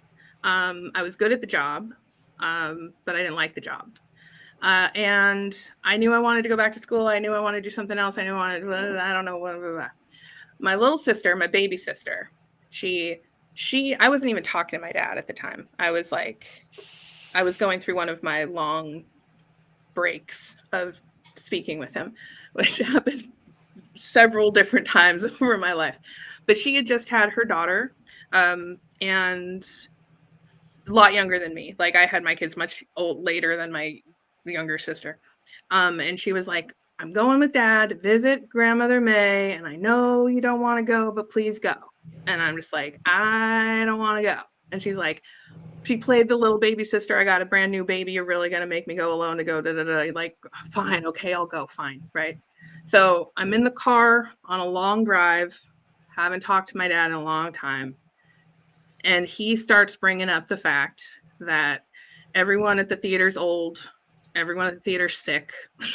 Not really everyone. One guy in particular got sick. Literally, like he was there one day. Had a headache. He went to the hospital. He had a brain tumor. He never came back. He ended up passing away within a year. His name was Vince, and he was like old timey. He was the scheduler from day one. It was all in his like weird binder clips, and his rotary had numbers in it that like, whoa. Okay then. Like he had some names and numbers from the day. I mean, he was just like, he was super old school.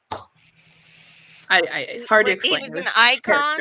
He was a character. He was like, his name was Vince. He was Italian, and anyway, Vinny.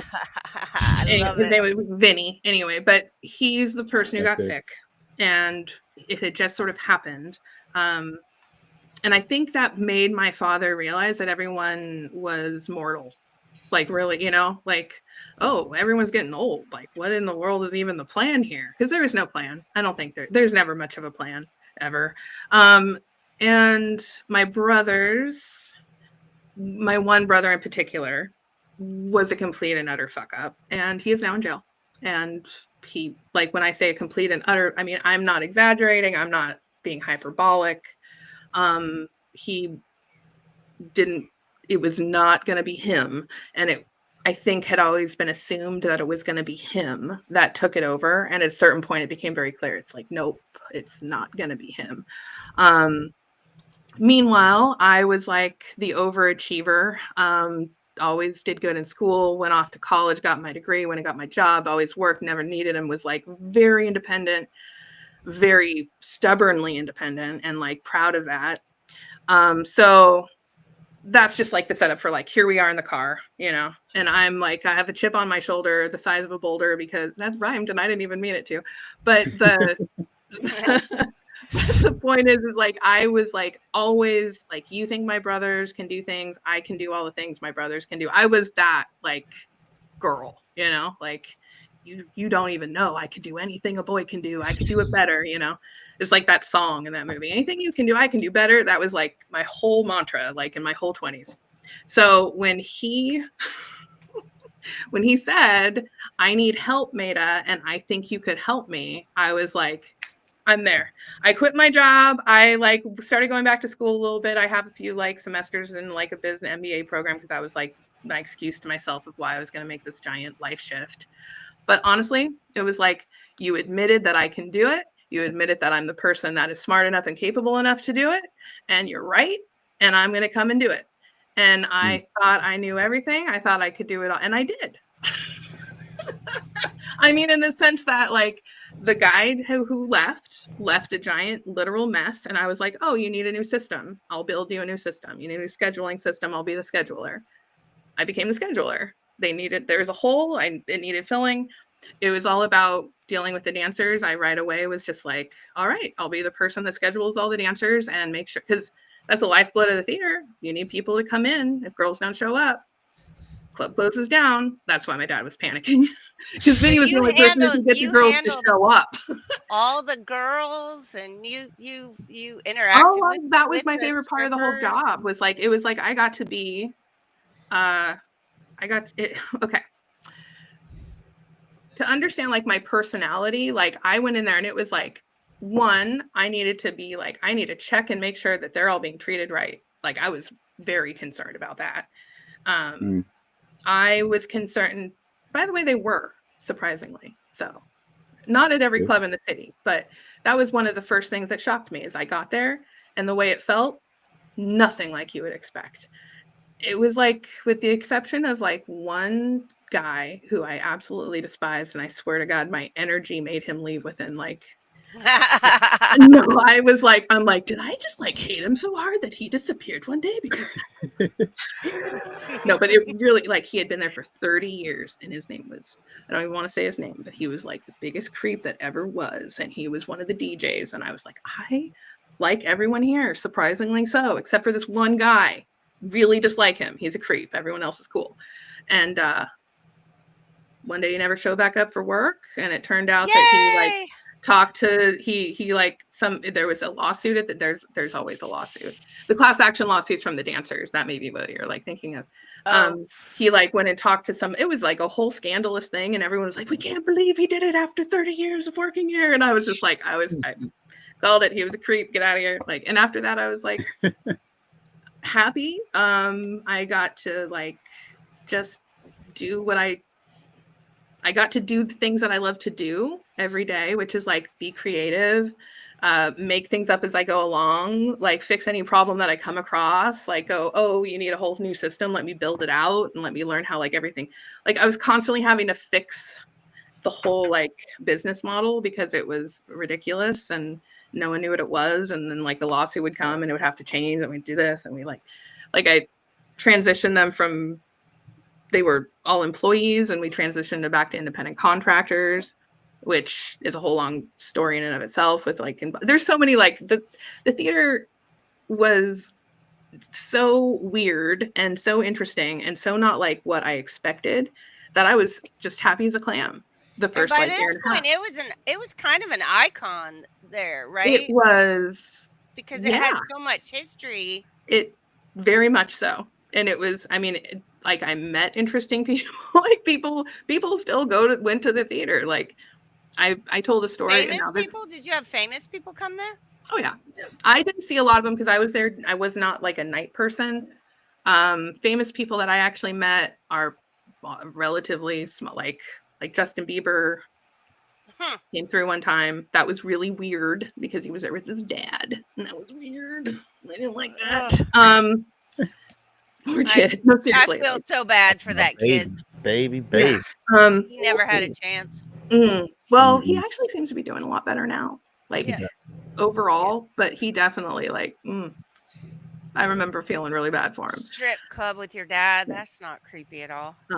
Yeah, Conan O'Brien one time and Bob Saget. Those are like the three I met or saw, or whatever.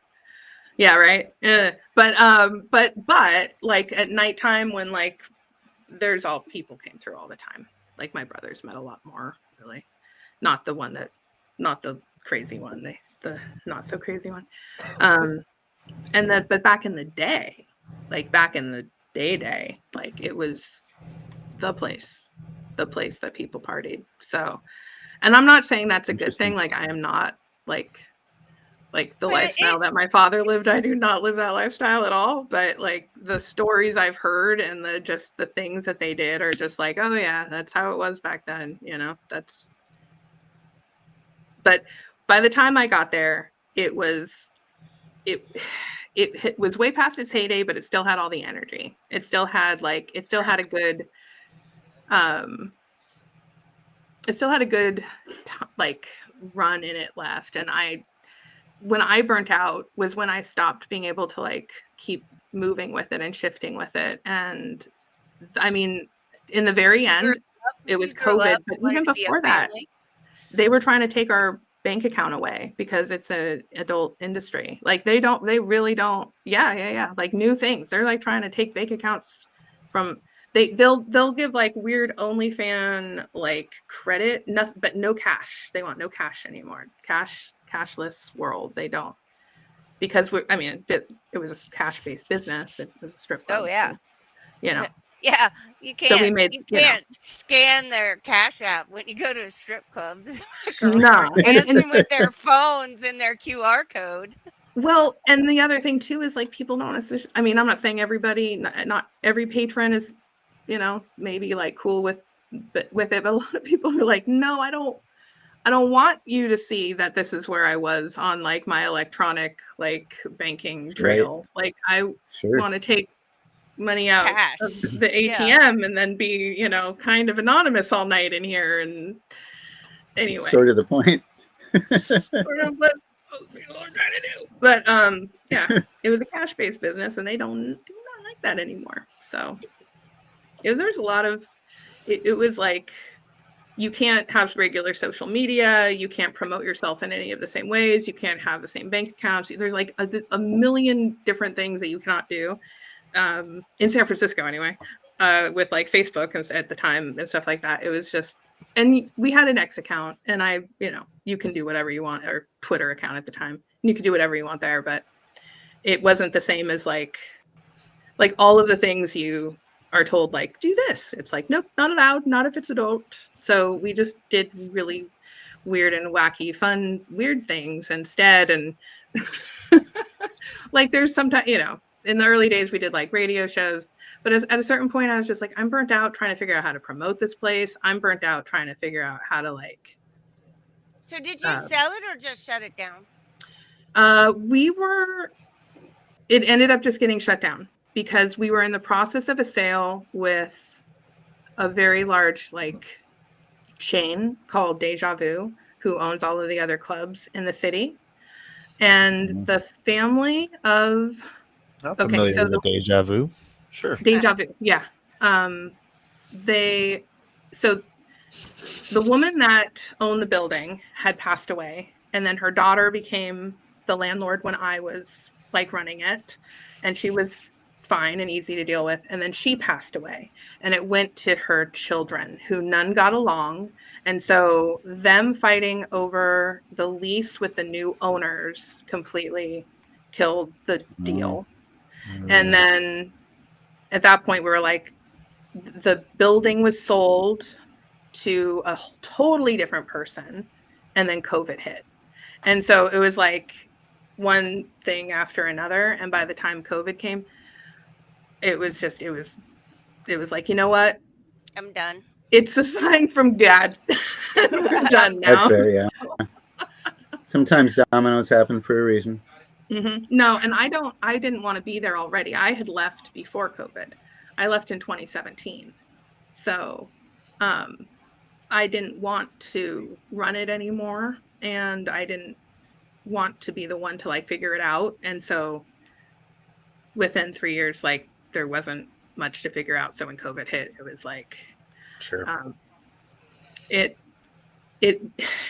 was a lot of fun on the surface, and I had a lot of fun on the surface of the place, but then you also see a whole side of society that is just, it's there and it's there to see. And there's reasons girls end up there. There's a lot of relationships that get them there that are very awful to bear witness to.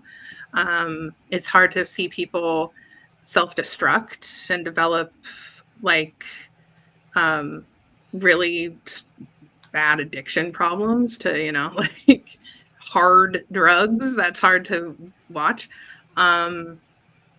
It's hard to know that you are facilitating all of that, even though you're not like directing or people actually came and auditioned. It's the lifestyle, yeah. Yeah, and we were the only club that had an audition and really strict rules about like who.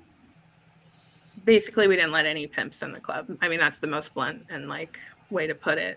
And that's a big part of why the atmosphere felt safe, why we could create a safe atmosphere, and why we actually had the like dynamic that we did at our club.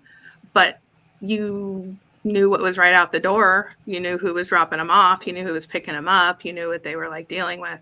And that was hard. That like gutted me like all the time, so when I had my kids, my twins were little and they were just starting to talk. And my son Harvey was like, Mom, you need to stay here. And I was like, you know what? You are absolutely right. So right. I do. Out of the mouths of babes, right? Out of the mouths of babes. And I was like, I will not regret. And I haven't regretted a single moment of being home with my kids. Meanwhile, like, yeah, I had some great times at the club and I have some great stories and I learned some big life lessons, that I'll take with me everywhere I go. But sure. It's like, I don't regret. It's dark, it's a whole dark world. So it's not the world I want to be in, basically. But I don't regret going because, again, learned a lot, saw a lot, figured out a lot. And all of it made you who you are today. Exactly. Yeah. And in a weird way, I actually got to walk in my dad's shoes, and that allowed me to do a lot of like no better therapy, no better understanding ever comes to a person than going, why was my dad this way? And then actually walking in his shoes and being like, oh, Yeah, this would drive a lot of people crazy. I get it. Like, Sure. he had a lot of pressure. There was a lot of pressure on him. Not making excuses for like bad actions, but we're all human, and I understand him as like a human being. I think way better than I did going in. So, and that's helped me personally, just like process all kinds of things. Where it's just like, oh yeah, people ultimately are stupid, just humans like the rest, like me. I'm a stupid human too. You know what I mean? Oh yeah, that is a thing right there. I just my time in the army. I have frequented many of fine establishments, if you will, Around the world, huh, Brad? Indeed, and not just me as an example, the other people I was with. Oftentimes I was happy to say, I was not always that guy who was, that guy. But seeing that, I have gotten my full dose of party life, if you will, in like 3 years. And I was only going to these establishments once or twice a week, whatever. So like only once or twice a week. So right, you could see how it would add up. After a while, it's just like, am I really going to keep being this type of person? But that was on the consumer side of things, of course. But I can imagine, running it. That's you're running like a literal party every day. I won't try to suggest that it was. Well, not for you, but you're maintaining the party atmosphere, whatever. But yeah, there was a lot. Did you have to keep coming up with it? Because you said they always did these crazy shows and they went extra step. Did you have to come up with the same? That was my favorite thing. Random was themes. Coming up with the crazy shows. So really? I was a theater kid in high school and in college, and so the shows, like, I didn't come up with like all of them, but I had so much fun. Like we had costumes made, we did sets, we did like a Game of Thrones one where we had like we made flying dragons out of like, we had a lot of fun. And also half of the guys that work there is like just like the like this ticket taker guy, although they're all art students. So we just had a lot of, not all, but a lot were art students from like SF State and stuff like that. So we had fun. We did have a lot of fun. we got to like just I had a friend, or I still have a friend, I should say, but I went to high school with him, and then so this is like one of those, I guess, I don't know what you call it, small world, I don't know what you call it, it just happened this way. His grandfather, was L. Ron Hubbard. Like the guy who invented Scientology, that guy. No way. Yeah. So he and me kind of bonded over crazy family stuff when we were like back when we were like growing up. And then he went on to create and he's still doing it. It's like my dad's a cult leader. My dad. my dad made the best porn movie ever. Oh, you think your family's crazy? Well, I have some stories about my family. So he put on this, it was like, at the time it was called Tourette's Without Regrets. It's now since changed its name because that is not politically correct in the Bay Area enough anymore. But when it started, it was called that. And it's just like this really over the top, like vaudevillian spoken word, like performance art. Think of like the craziest stuff you've ever seen. And then more so because it was just like, they're all, over the top. So of course it was the perfect type of thing for the CineStage. And so I invited him out right away. No, but I did. I called him up. I was like, it would be kind of crazy if you did one of your shows, but just like with no rules and it could just be like fully X-rated. And he was like, you just said the best thing, that's the greatest thing. So I did a lot of those shows with him. And those were like the Antifa people, which I didn't know they were at the time. But then I got like a firsthand look at that. And I was like, oh, y'all are crazy and dark and doing bad things that I don't agree with. Like that was like, all of these things were like what eventually got me to wake up out of this like really deep progressive mindset about like everything was because I was like hanging out with those people. I could see where you could do a lot with Game of Thrones. Oh, that was a good one. That was a fun one. Yeah, that was a good one. And it's all performed by the girls. The girls were, yeah. And it was so they're. I did do one. The very last one I did was actually because it had boys in it, but they were like performing, dancing boys, not like stripper boys or like. Sorry, but there were 25 now. It's all good. Yeah. Oh, that's fantastic. Yeah, I can that's see so where interesting. you could do a lot with the Game of Thrones theme. I also did like karaoke nights. Those were a lot of fun. I had a lot of fun with it. Like that was my favorite part. Like I would actually love if someone was like, you know, after my kids are grown and they're like, hey, we're opening up a club where we do weird, wacky things all the time.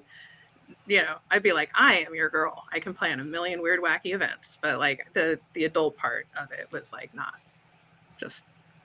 I mean, I was used to it. It was all part of it, but it wasn't like that was not my passion. That was not like what. People are always people, and you know, the people are always people, 100%.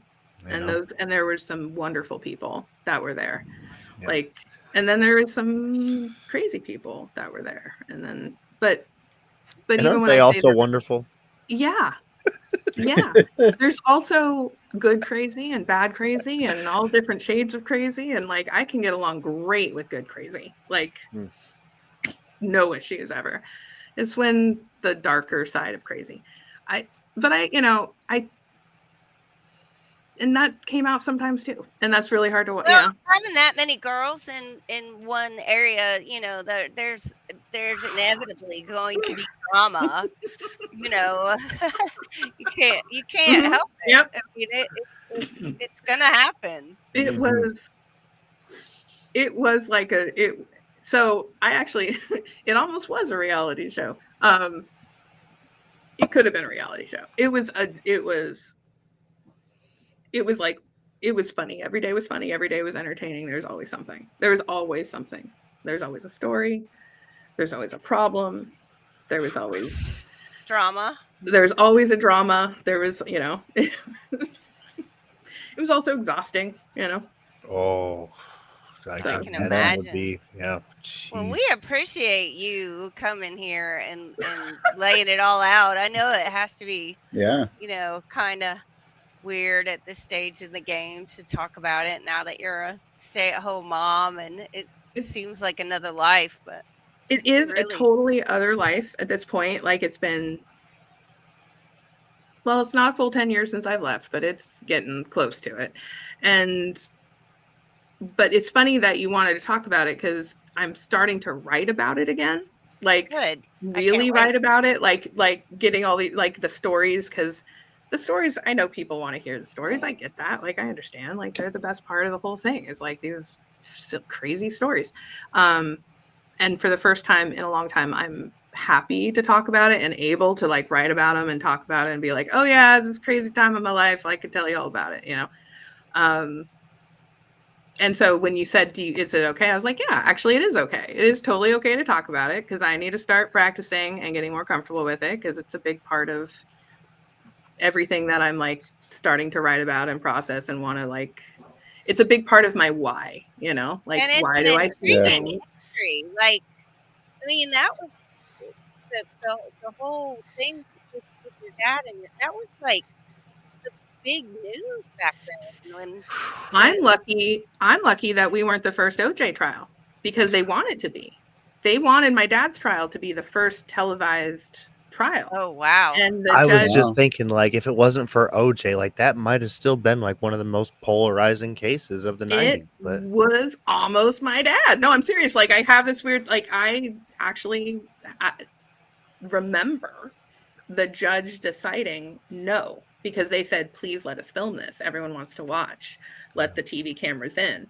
And the judge said no. And I was like, thank you, Judge, I'll never meet in my life, because that was my literal worst nightmare.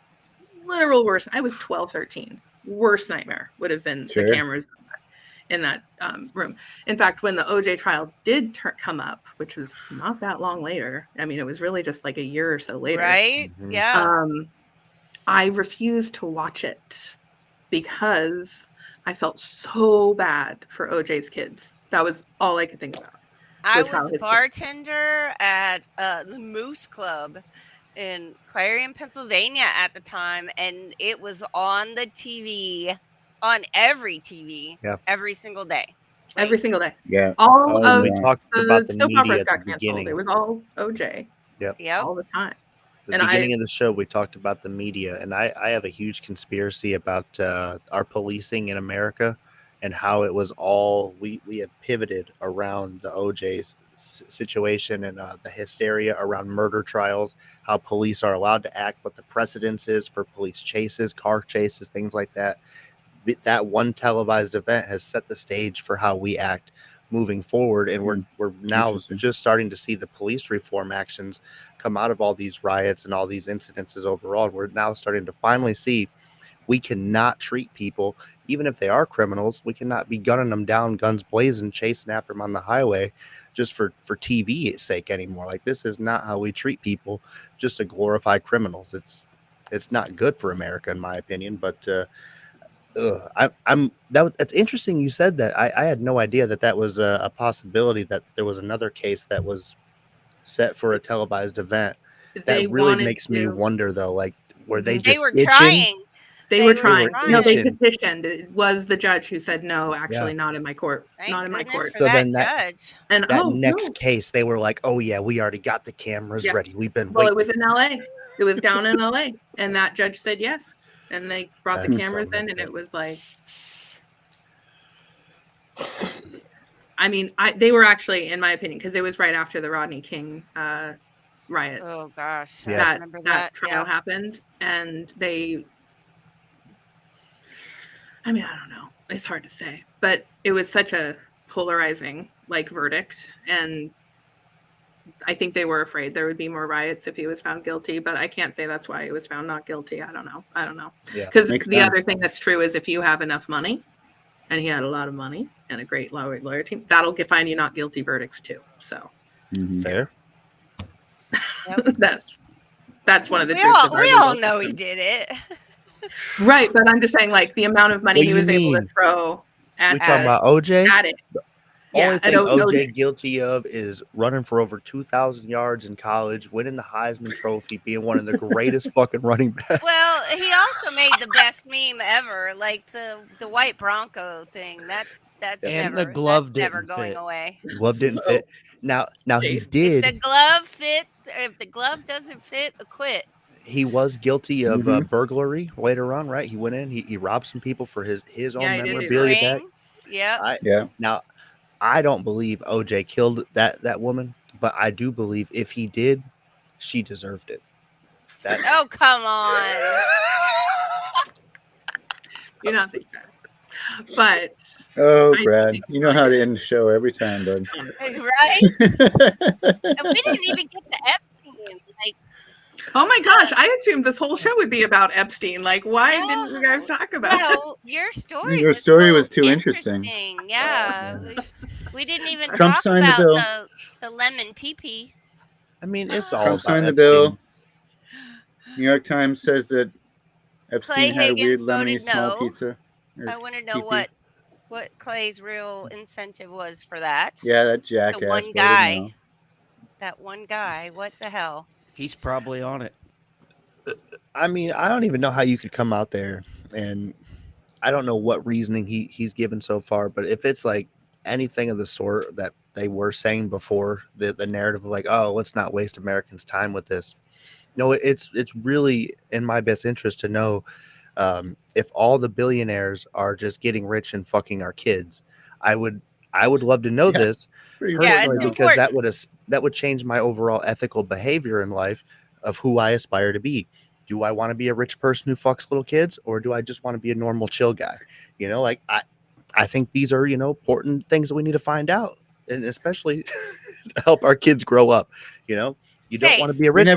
We're never going to see all the names, though, right? Can we all agree that we're never going to see all the names? No, they're going to be a ton of redacted. They're going to redact a bunch of stuff. They're going to say that they can't release certain parts of them because they're under investigation or because of national security. This is all, I'm still firmly in the belief that the Epstein files has been a big cover up of something else to distract us, so we don't talk about Charlie Kirk, so we don't talk about the people, the body parts being harvested. We got organ harvesting happening right now today. So we don't talk about kids being trafficked right now. That were getting their supply from Epstein a few decades ago. So we don't talk about how all of our losing your kidney, all of our is really politicians are being controlled by a certain country across the seas. Oh yeah, don't get into that now. That's rough. We're not on TikTok, so. Well, thank you, Maida. This has been so much. wonderful. It was great has. getting to hang out with you and hear your story. I really didn't know that. I didn't know the depths of your story. I'm really gonna look into this now, because like the link between pornography and the First Amendment and freedom of speech and everything else in that line. I had heard of the link, but I didn't understand that it was such a precedent. It's one of those things that it's like that argument kicks off on X every once in a while, and I know it's kind of one of those hot topics, and I'm like, the truth of it is it's connected, and if you don't like it, I can't help you, but I can tell you how it's connected if you wanted to. Sure. No, it's a great story. I look forward to seeing, some of your writing and more of the stuff. Yeah, that you're I can't wait. I'm trying to get more and more of it out there, and I hope you win too. I hope you win the. What's happening with that? Actually, I haven't checked into that. I haven't seen. Maybe tomorrow on the club. Oh, yeah. Maybe they'll announce the winner. I nominated Maida for a contest that Aura is running, and for her writing, because in my opinion, Maida is one of the hidden gems on X. I don't think she gets enough credit for her writing. It's fantastic. Very it's well. Just beautiful. Always, I love the way my mind works, and thank you for joining us. It was great. Well, I thank you for inviting me. I had a lot of fun, and it was great meeting all of you and talking with all of you. Yes, likewise. I'm a weird introvert extrovert. Like I love chatting with people. It's called an ambivert. That's what I am. You're in the middle between intro and extro. It's an ambivert. Well, don't be surprised if we invite you back again. Yeah, please. Don't be surprised if I accept, because I had a great time. Come on anytime. Absolutely. Thank you so much. Next week, I want to talk about 3 Mile Island reopening, guys. This is it's not like a big deal, but it's who's going to have control of it. Oh, do I have a story about that? Oh, wow. All right. They're definitely going to keep safety and prosperity for the people in mind, and not profits. I can guarantee it. Of course not. Well, thanks everybody for watching. Thank you for joining every us. Wednesday Thanks night. again, Maida. We'll see you all next week.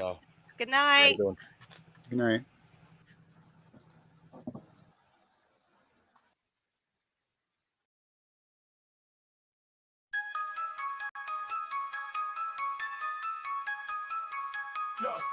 Yeah, we came up from the bottom, now we top tier. Brendo and Cashman, everyone give a cheer. Higher values in the game, we're the pioneers. Speaking loud, raising high, forget all the fear. Yeah, it's truth flow. Brendo and Cashman, we rise and we thrive. With higher values, we keep the vibe alive. Tune into the truth, let the wisdom arrive. In the heart of the South, watch our dreams collide.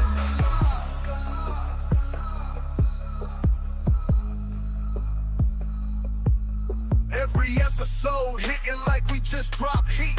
From the streets to the booth, hear the rhythm and beat. Discussions ignite, in the zone we compete. Connecting with the fan, feel that community heat. We keep it real, never play pretend. This journey of ours will never end. Brando and Cashman, we rise and we thrive. With higher values, we keep the vibe alive. Tune into the truth, let the wisdom arrive. In the heart of the South, watch our dreams collide. Every episode hitting like we just dropped heat. From the streets to the booth, hear the rhythm and beat. Discussions ignite, in the zone we compete. Connecting with the fan, feel that community heat. We keep it real, never play pretend. This journey of ours will never end. the mic to the world, we uplift and inspire. Thanks for riding with us, let's take it higher.